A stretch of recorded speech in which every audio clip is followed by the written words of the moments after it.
Hello दोस्तों, welcome to UPSC online. तो आज हम ये रवि सहवाग जी की कॉपी जो कि विजन आईएएस में टेस्ट सीरीज दी है, इसकी कॉपी हम दो क्वेश्चन है इसमें, इन दो क्वेश्चनों को डिस्कस करेंगे। जो पहला क्वेश्चन होगा वो हमारा आर्ट एंड कल्चर से होगा और दूसरा क्वेश्चन है वो मॉडर्न हिस्ट्री से होगा। ठीक है। तो इन दो क्वेश्चनों को हम डिस्कस करते हैं। चलिए देखते हैं। ये पिछले ईयर की कॉपी है, ठीक है, ये न्यू कॉपी है मानी जाएगी और इसमें हम अच्छे से क्वेश्चन को डिस्कस करेंगे। ठीक है, चलिए शुरू करते हैं आज का वीडियो।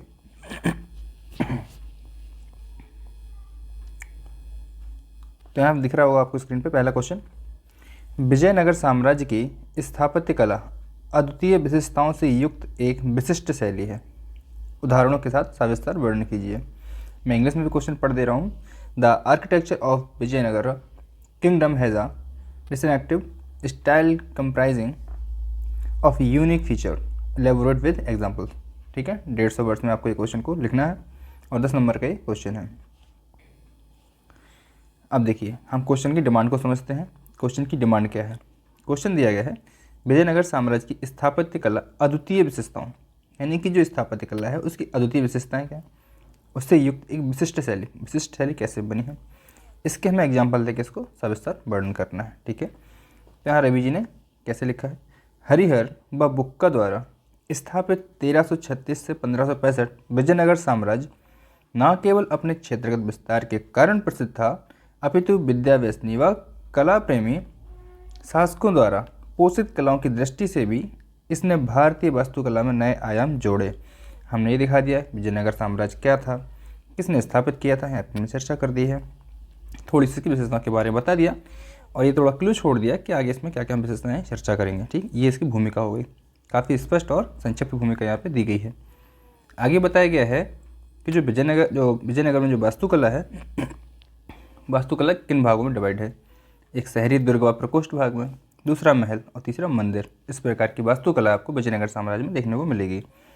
शहरी दुर्ग व प्रकोष्ठ, यात्री नूनिस के वर्ण अनुसार, यहाँ पे इन्होंने कोई यात्री आए थे, उन्होंने जो वर्णन किया उसके अनुसार हम इसको लेंगे। तो पहला पॉइंट दिया गया है शहर 7 प्रकार की 4 दीवार से घिरा था। जो शहर होता था वो 7 प्रकार की 4 दीवारी से घिरा हुआ था। इसमें जो मुख्य महल हो गया यहाँ पे, ठीक, फिर यहाँ पे 1 दीवार 2 दीवार ये हो जाएंगे, फिर यहाँ पे मंदिर ही बन जाएगा, खेत भी आ जाएंगे, यहाँ पे कुछ द्वार भी आ जाएंगे, है ना, फिर ऊंचे प्रवेश द्वार हो जाएंगे और ये प्रकोष्ठों की संख्या आ जाएगी यहाँ पे। तो इस प्रकार के ये क्रम से घिरा हुआ था। ठीक, अगला पॉइंट दिया गया है यहाँ तक कि धान के खेत भी बाहरी 4 दीवारों से अंदर थे। ठीक, जो धान के खेत होते थे वो भी जो बाहर वाली 4 दीवारें थी उसके अंदर होते थे। ठीक है, संपूर्ण राज्य के सभी महत्वपूर्ण उपादान दीवारों के मध्य थे। ठीक है, यहाँ पे जितना संपूर्ण राज्य था उसके सभी महत्वपूर्ण जो उपादान होते थे वो दीवारों के मध्य थे, जैसे कि हम्पी में देखा गया होगा। ठीक है, आगे दिया गया है कि स्वास्थ्य तकनीक के स्तर पर अद्वितीय, है ना, जो स्थापत्य तकनीक है उसके स्तर पर अद्वितीयता। ठीक है, हम स्थापत्य तकनीक के आधार पर इसकी अद्वितीय का देखेंगे, अद्वितीय कैसे है। ठीक है, तो यात्रियों के वर्ण अनुसार दीवारों में किसी भी गारे या सीमेंटिंग एजेंट का प्रयोग नहीं किया गया था। ठीक है, आपको यहाँ देखना है विजयनगर साम्राज्य में जो भी आपको स्थापत्य दिखते हैं वो गारे और सीमेंटिंग एजेंट के बिना ही बनाए गए थे। ठीक है, हम महल की बात करते हैं तो महल यहाँ पर विशाल भवन थे, खजानों से भरे हुए थे। राजा रानी जो है मूर्तियाँ सजावट के तौर पर इस्तेमाल करते थे। ठीक है, महलों का, और स्तंभों का यहाँ पे प्रचुर प्रयोग होता था, जैसे कि आप देख सकते हैं एग्जाम्पल लोटस महल, यहाँ पे एक एग्जाम्पल भी दे दिया है। आगे हम बात करते हैं कि मंदिरों जो निर्माण है उनमें अद्वितीय कैसे आई है। मुख्यतः द्रविड़ शैली में देखेंगे।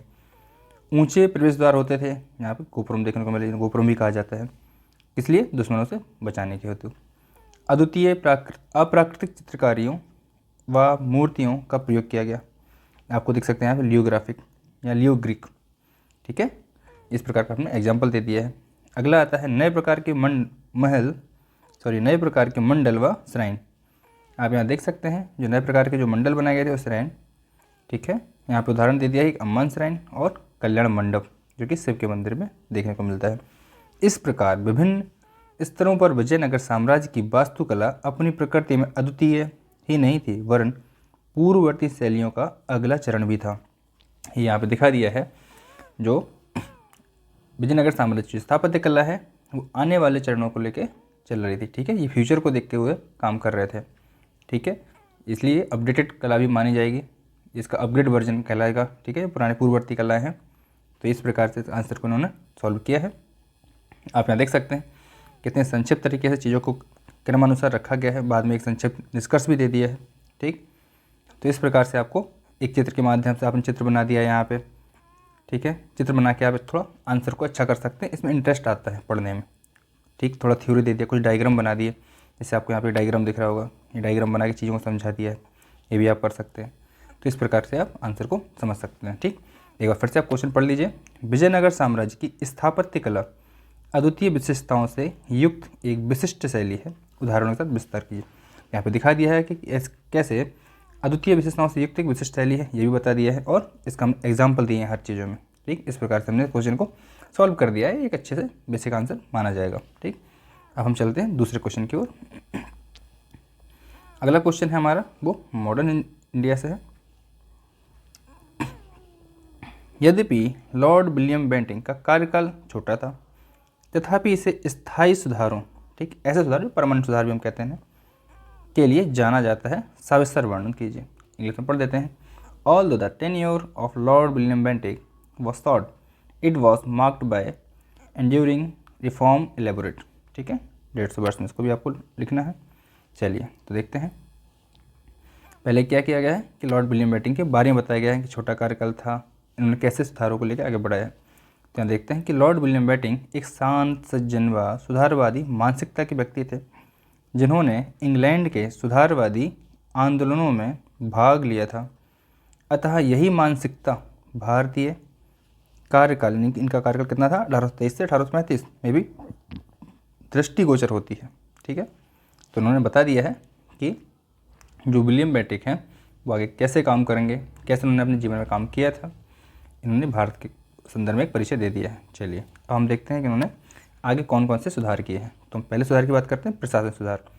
प्रशासनिक सुधार में किन प्रकार सुधार किए हैं उनको हम देखते हैं। केंद्रीकृत शासन व्यवस्था, इसमें हम चार्टर अधिनियम 1833 की बात करेंगे। इसमें बंगाल का गवर्नर जनरल था, उसको भारत का गवर्नर जनरल बना दिया, ये भी यहाँ पे सुधार हुआ है, यानी कि एक समान प्रशासक को बढ़ावा दिया, पहली चीज़। दूसरी चीज़ यहाँ बात होती है न्यायिक सुधार की। तो न्यायिक सुधार में क्या किया गया है, जो प्रांतीय न्यायालय थे, सिविल व सर्किट कोर्ट, अपराधी को समाप्त कर, इन्हें अपराधी कोर्ट भी बोलते हैं, इनको समाप्त कर शक्तियों के पहले कमीशनों व बाद में जिला कलेक्टरों को सौंपी गई, क्योंकि खर्चीली न्याय प्रणाली व्यवस्था थी इसलिए, और लंबित मुकदमों की अधिक संख्या हो गई थी, जितने भी लंबित मुकदमे हो रहे थे उनकी संख्या अधिक बढ़ रही थी, इसलिए थोड़ी ऐसी व्यवस्था लेके आई है। अगला उन्होंने कौन सा कदम उठाया है, वो है रियासतों के प्रति नीति। कैसी, वेलेजली व हेस्टिंग्स के बजाय हस्तक्षेप की नीति अपनाई, ठीक है, और अकारण हस्तक्षेप व दखलंदाजी नहीं की इन्होंने विलियम बेंटिक ने। अगला उन्होंने क्या कदम उठाया है, धार्मिक सामाजिक सुधार। कहाँ पे किया है, एक सती प्रथा उन्मूलन 1829 में, यहाँ पे 1829 में सती प्रथा उन्मूलन लेके आए। फिर 1833 के एक्ट के तहत ही दास प्रथा समाप्ति की बात की। आप खुद देख सकते हैं किन प्रकार के सुधारों को उन्होंने यहाँ पे भारत में इम्प्लीमेंट किया है।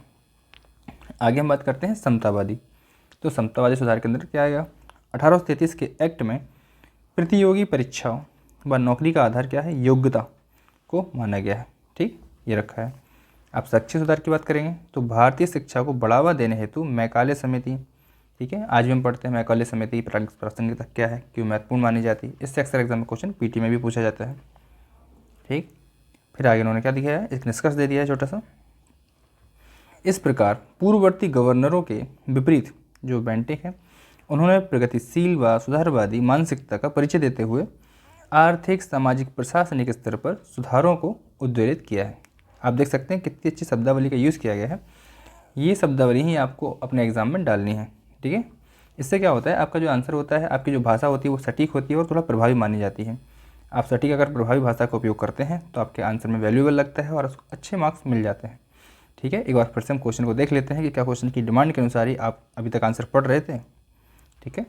यद्यपि लॉर्ड विलियम बेंटिक का कार्यकाल छोटा था, तथापि इसे स्थायी सुधारों के लिए जाना जाता है, सविस्तर वर्णन की। हमने जो भी इनके जो स्थायी सुधार थे, जो कि फ्यूचर में ज़रूरी थे और हमेशा के लिए ऐसे सुधार बने रहेगा, ठीक है, उनमें कोई परिवर्तन नहीं किया गया। तो यहाँ पर विलियम बेंटिक का कार्यकाल भी देखा है, कैसे दूसरे जो उनके गवर्नर जनरल थे उनके अनुसार उन्होंने कैसे काम किया है, विपरीत कैसे काम किया है और किस प्रकार सुधार किए हैं जो भारत के लिए भी ज़रूरी थे। ठीक, ऐसे सुधारों को उन्होंने आगे बढ़ाया है। तो इसलिए हमने थोड़ा इनको डिटेल में अच्छे डिस्कस कर लिया है और ये इस आंसर को अच्छे से एलेबोरेट कर लिया है। तो मेरा इसका पर्पज़ क्या है, आपको ये आंसर रीड करवाने का। आप क्या है कि पहले आंसर की फ्रेमिंग समझेंगे कि कोई भी आंसर लिखने से पहले हमें उसकी फ्रेमिंग कैसे करनी है। ठीक, हमने क्वेश्चन पढ़ा, क्वेश्चन में बिंदु देखें, कौन कौन से पॉइंट लेने हैं। ठीक है, हमने यहाँ पे पॉइंट मार्कआउट कर लिए। ठीक है, इसके बाद हम जब आंसर शुरू करते हैं तो हम देखते हैं एक भूमिका बनानी है। ठीक है, फिर जो उसका बीच का जो कंटेंट पूछा गया उस कंटेंट को अच्छे से लिखना है क्रमवार तरीके से, कोई डायग्राम बना के। ठीक है, ऐसे भी करके आप कर सकते हो, कोई मैप बना सकते हो।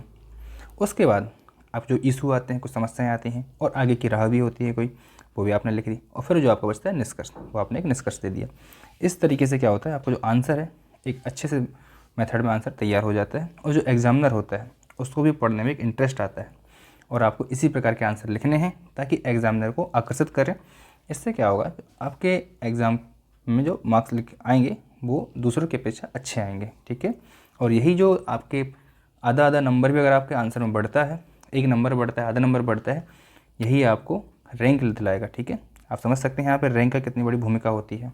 कभी कभी लोग एक रैंक के पीछे से IPS और IAS में डिफरेंस हो जाता है, कभी कभी 50 मार्क्स यानी कि 0.5 मार्क्स में कितना भी डिफरेंस हो जाता है।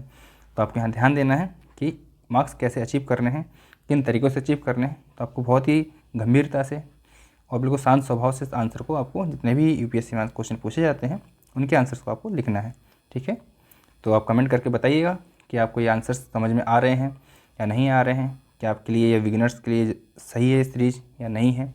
ठीक है, थोड़ा और इससे क्या होता है ना कि मोटिवेशन मिलता है, मुझे भी एक मोटिवेशन मिलता है कि मैं जिस दिशा में जा रहा हूँ वो दिशा सही है आप लोगों के लिए कि नहीं है। ठीक है, और ऐसे प्रकार के कार्यक्रम हमें रखने चाहिए कि नहीं रखने चाहिए, क्योंकि ये चीज़ें UPSC लाइफ में बहुत ज़रूरी हो जाती हैं। आज तक हमें क्या होता था ना, कोई गाइड नहीं होती थी। आजकल यूट्यूब पे आपको हर जगह गाइडेंस मिल जाती है, फ्री अवेलेबल गाइडेंस। कोचिंग जाने की संस्था ज़रूरत नहीं होती है, जहाँ पे आप 1 लाख से ऊपर फीस पे करते हो। ठीक है, वहाँ भी, और आप कहीं अगर रहने जाते हो तो उसका रेंट वगैरह देना, ये सब बहुत ज़्यादा खर्चीला हो जाता है। अगर आप घर बैठे तैयारी कर सकते हो तो आपको बहुत सुविधा मिल रही है। तो सिर्फ आपको क्या करना है, अपनी तैयारी को कंटिन्यू रखना है और उस तैयारी के साथ में आप जो जो कमियाँ आ रही हैं उनको पहचानना है, पूछना है। अगर आप कमियाँ छुपाओगे, कमियाँ नहीं बताते हो, तो ये आपकी समस्या है, किसी और की समस्या नहीं है। एग्ज़ाम आपको देना है, किसी और को नहीं देना है। एग्जामिनर आपके घर नहीं आएगा कि बताइए आपको क्या समस्या है, आप आंसर क्यों नहीं लिख पा रहे हैं, ये आपको खुद देखना है। अगर आपको आंसर राइटिंग करने में कोई प्रॉब्लम आ रही है, कोई फ्रेमिंग करने में प्रॉब्लम आ रही है, अगर आपको क्वेश्चन समझने में प्रॉब्लम आ रही है, शब्दावली समझने में प्रॉब्लम आ रही है, या फिर आपको ऐसा लगता है कि आपके आंसर प्रभावी नहीं है, उसमें अच्छी शब्दावली का यूज़ नहीं किया गया है, तो इसके लिए कुछ नहीं, आप परेशान नहीं होना है। आपको जैसा आता है वैसा लिखिए, प्रयास कीजिए, क्योंकि आप जब प्रयास करेंगे तो धीरे धीरे आपको एक डेवलपमेंट आ जाएगा अपने आप की आंसर राइटिंग में। फिर धीरे धीरे जैसे आप पढ़ते रहेंगे तो जो महत्वपूर्ण शब्दावलियाँ होती हैं उनका यूज़ आप अच्छे से करने लगेंगे तो आपका आंसर अच्छे से प्रभावी हो जाएगा। कोई एक दिन में परफेक्ट आंसर नहीं लिख सकता है, इस बात को गांठ बांध दीजिए। कोई भी नहीं लिख सकता एक दिन में, सबको लंबा समय लगता है। ठीक है, चलिए, अगर आपको वीडियो अच्छी लगी है तो इसको दूसरे लोगों तक शेयर कीजिए ताकि उन तक भी ये जानकारी पहुँचे और ज़्यादा से ज़्यादा लोग इस सीरीज़ तक जुड़े। ठीक है, मिलते हैं नेक्स्ट वीडियो में, तब तक के लिए धन्यवाद।